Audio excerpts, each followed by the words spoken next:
And hi, Hugo. Nice to see you. Hello everyone. Yes, thank you, Hugo, for joining us. So, would you like to just introduce and then yourself, and also share your experience with us? Yes, so actually it's part on the slides. We'll see it later, but well, I'm a creative. I used to work in the advertising industry for 16 years, working for big brands like Nike, Audi, Volkswagen. But for the last 5 years, I also started digging into the fashion industry, working with my wife, who is a fashion stylist and creative director. And for the last three, we've been working also with AI very closely to the fashion industry or a bit more to the beauty and luxury industry. Yes, yeah. Thank you. And so, so today, you will just share what you do, and then what you've seen, in the past 2 years. Well, basically, 2 years ago we had a discussion, and then we learned that the luxury or brands were kind of reluctant of integrating AI. But then, 2 years after, it seems like AI is everywhere, and It is. brands starting to realize that AI can really support and helping or advancing their no matter any aspect of their business. So, Yeah, would you like to share your experience and then of course. Let me share my screen. And one of the things when thinking about these presentations, another that I've been doing is not only speaking about the market itself, but how it's actually changing our process of work. We'll see a couple examples of this. That's why I called the presentation the reinvention of the creative process. Of course, I'm going to be showing examples quite based on the fashion or luxury industry. But first, well, Humane, it's a collective, a creative collective. I co-founded with my wife, and not Sardine, but another friend who is a film director. We come from different backgrounds and we work together when we need. We work separate when we need. What sometimes differentiates us from others is that we are specialized in professional grade AI. No, we are not artists. We focus on trying to get the best results always for professional creative work because that's our work. And that we were saying it from the very beginning. This is a screenshot from our website that, of course, has been evolving from the last 3 years. But this text was already at that moment that we use AI when it's the best option to get the best results that we want. Otherwise, we work with non-AI, for example, even if we are doing it less and less. I was doubting yesterday if showing a short reel that we have, because it's not everything fashion, but actually we can see it. So you can see that there is a lot of things going on within the video space.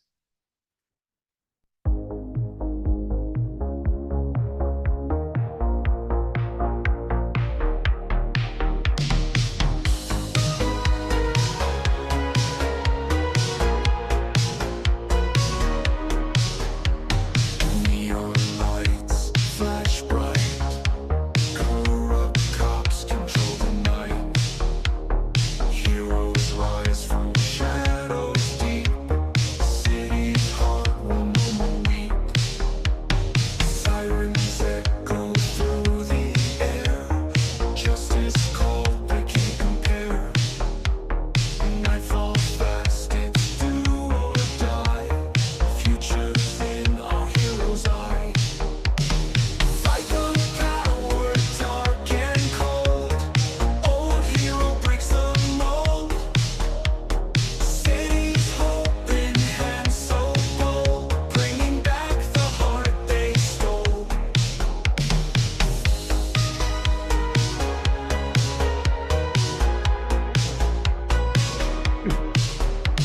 Okay, so here in this video, as I was saying, there are fashion projects, editorial projects, there are advertising projects.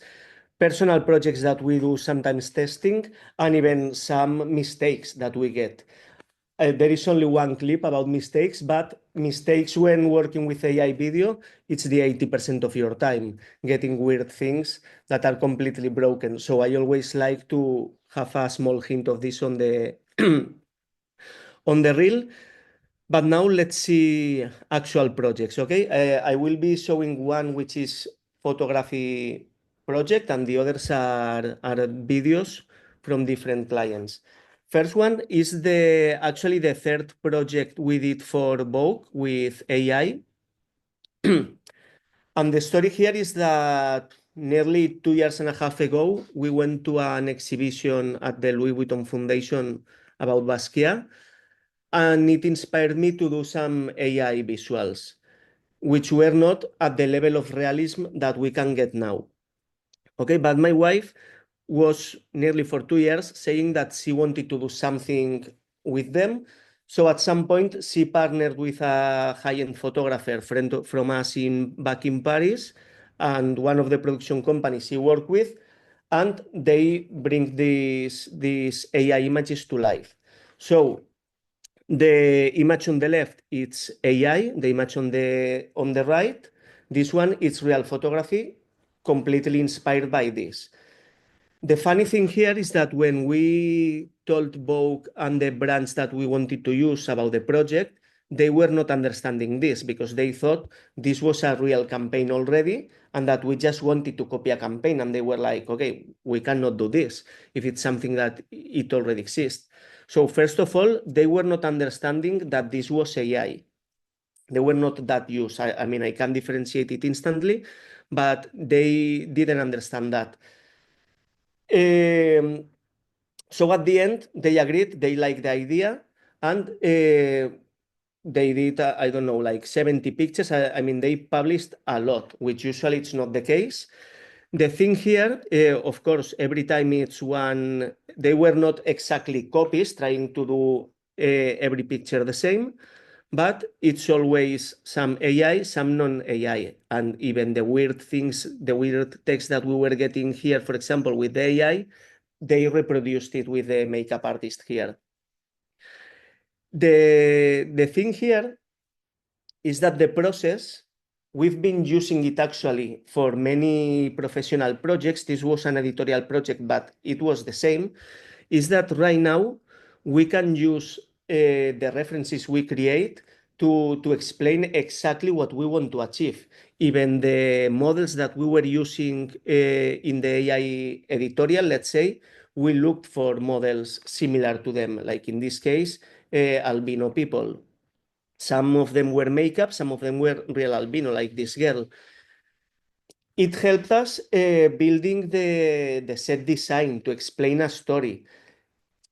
It helped us make the brands and the magazine completely understand and visualize exactly what we wanted to do. Even, of course, then the clothes were going to be different because they were real clothing. But as you can see, even the textures we have here in this shirt, they looked something similar for the tie, that actually from an artist that customized it, and everything was matching perfectly.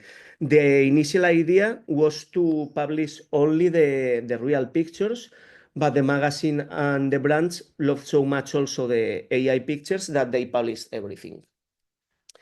For me, the outtake here as how the creative process is changing is exactly this, that the references are now practically real now. We can use AI to build everything exactly as we want before a photo shoot. So it's not just about replacing, as we will see later, but actually it can enhance our creative work with new ideas, with testing very fast things that we want to do before going into the real shoot or to getting the idea approved. The next examples are video, all of them, each one of them with different inputs or briefings, the different things that we need to solve, right? Something that we've been seeing, especially for the last year and a half, where video started getting more and more perfect and more realistic, is that we have come from this is just for inspiration to use it as a concept, and right now, in many cases, to this is the final piece. I mean, we do a lot of final pieces which are purely AI. Some of them are mixed with CGI, or some of them are mixed with real shoot, but we can have things completely 100% done with AI that goes to the final piece. This 1.5 years ago, it was impossible unless you were going and to something completely abstract, that we were doing it also back then. This first piece, it was part of a consultancy we did for a big production agency in Paris, and they wanted to test, they were having briefings from their clients to test AI. This was done 9 months ago. That means that today we could do it much better, much realist, but still it holds a lot the pass of time, because we were focusing on trying to make everything very perfect, working the stills very perfect before we animate them. The goal here was to replicate the Hugo Boss commercial with Chris Hemsworth without showing his face, but understanding it was him, having perfectly integrated the real bottle for the perfume and the real ingredients. Let's see it.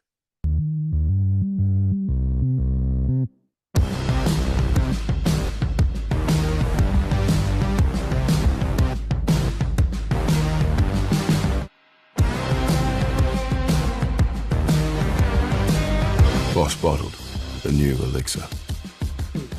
So as you can see, in terms of realism, right now we could work much more realist, because both for still images and for the video, it's much better now than nearly a year ago.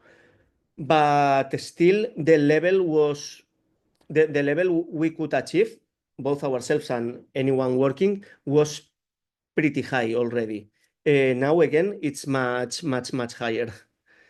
Let's see the next example. The goal here was to actually, because in the previous example, we integrated the perfume bottle with Photoshop and then animated.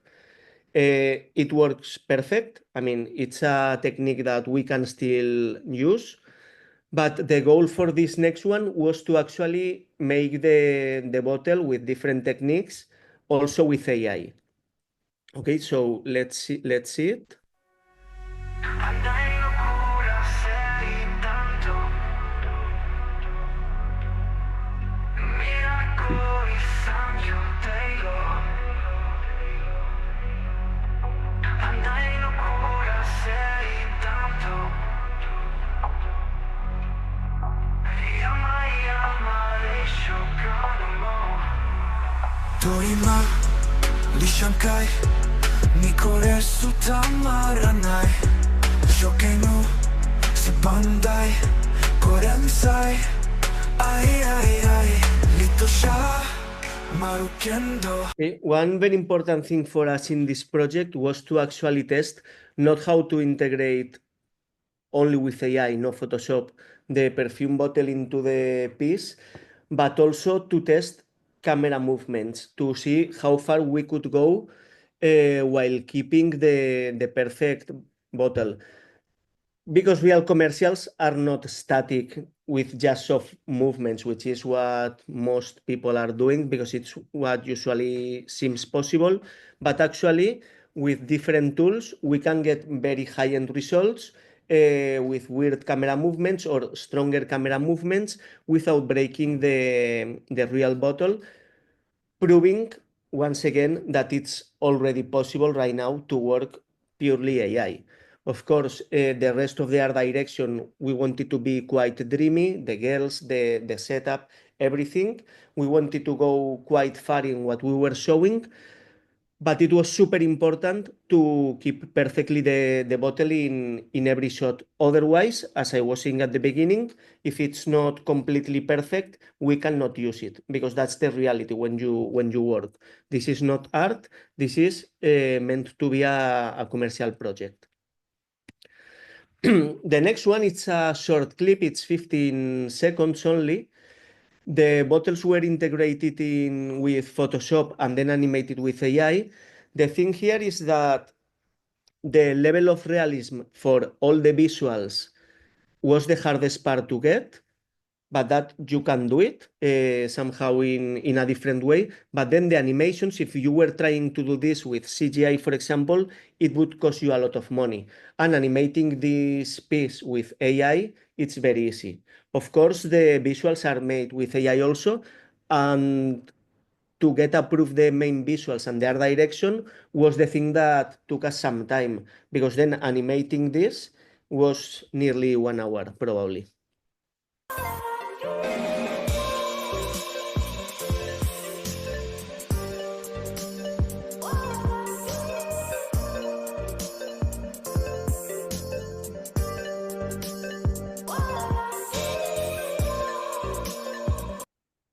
As I was saying, if let's try to go back a bit with on the video.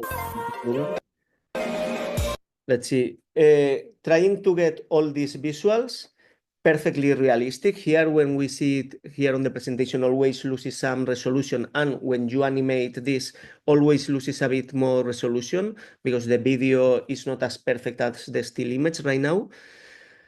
But getting all these visuals 100% realistic, super detailed, it's the hardest part of a project like this. Okay, if you see...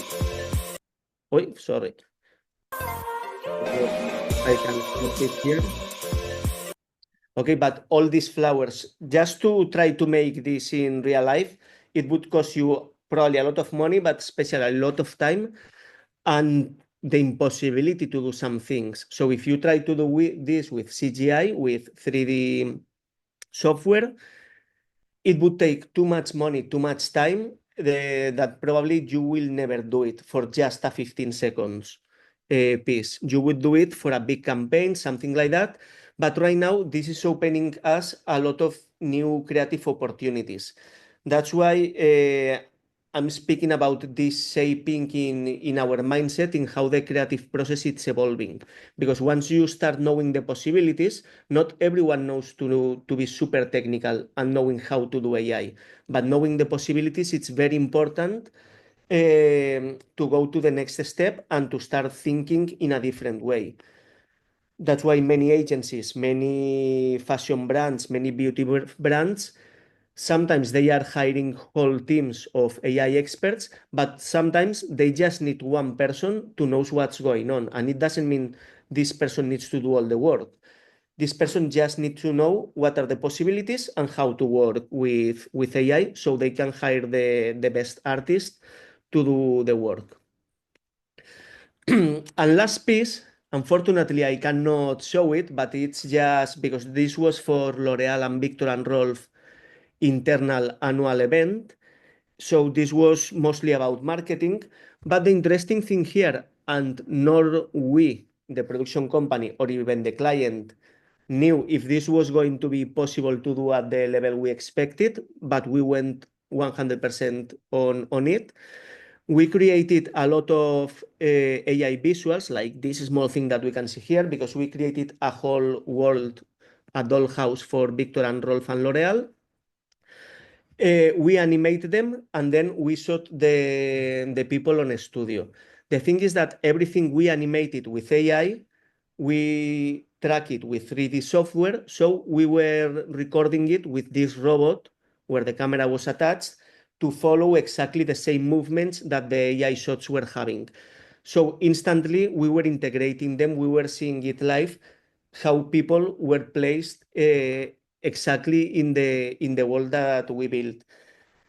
Again, it was kind of experimental. We had a second camera to film static shots just in case this was not working, but I could say it worked probably in 80% of the shots that we tried.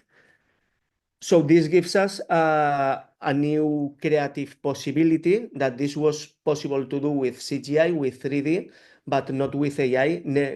Anyone never tried this because the resolution is not the same. The 3D tracking was a bit different, a bit difficult also. but we saw that it worked. And we did this like 4 months ago almost. So overall, I like to speak about this reinvention of the creative process because many people are talking about how creativity is going to die, agencies is going to die, every creative is going to die, professionally speaking, but we don't think that's the case. We think we need to reinvent ourselves to see how we can work now, which are the possibilities, because now the work is much faster. We need to spend less time producing so we can spend more time thinking ideas and iterating them. That's why it's more generative and it's more collaborative because sometimes we are working almost live with the creative directors from the brands, from the agencies, because if they have an idea, we can test it in 10 minutes, not to make it perfect, but just to test if that works or not, if we like it or not. Sometimes it's a matter of 5-10 minutes. So this is incredible for us working as creatives. The possibilities that this is giving, it's incredible. And that's it. Let's go for some Q&As. I hope you enjoyed it.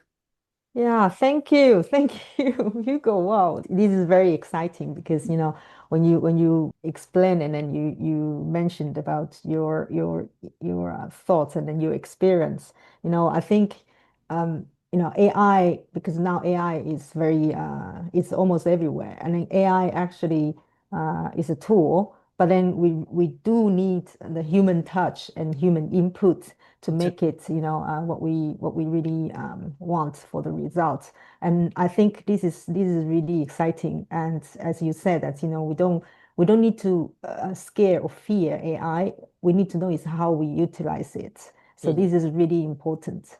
Yeah. And yeah, so the question, actually, we mentioned about 2 years ago our conversation. So basically, I've seen your examples, and basically in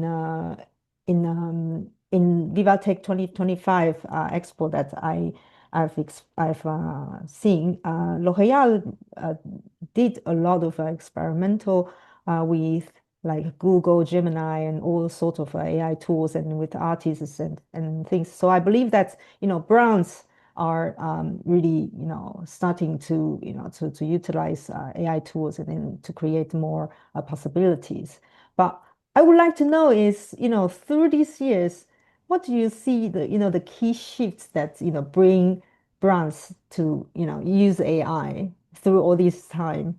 There are two factors that are the most important. First is that AI got a bit more mainstream, just about the AI community, which was a lot of people, but it's getting more mainstream for everyone. Everyone is aware of AI.